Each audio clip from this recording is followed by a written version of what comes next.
Buongiorno e ben ritrovati con una nuova edizione del TG Flash di New Sicilia.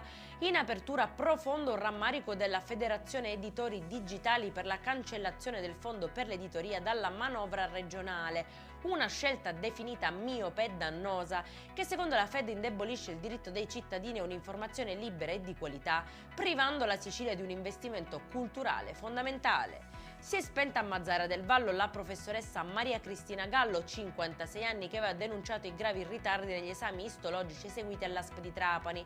Il suo referto infatti le era stato consegnato 8 mesi dopo la biopsia.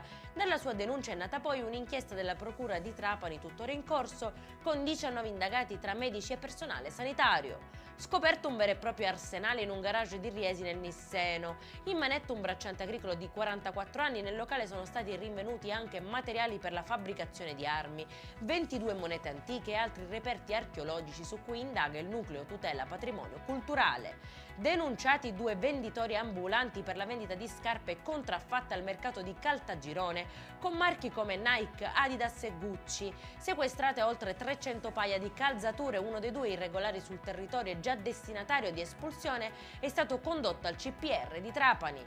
E in chiusura arrestato un 49enne catanese accusato di aver partecipato alla rapina in una gioielleria di Reggio Calabria lo scorso maggio. Decisive le immagini di videosorveglianza che hanno permesso di identificarlo insieme a un complice già fermato, bottino stimato da 7.000 euro in orologi e monili. Per questa edizione è tutto, prossimo appuntamento alle 19:30, buona giornata!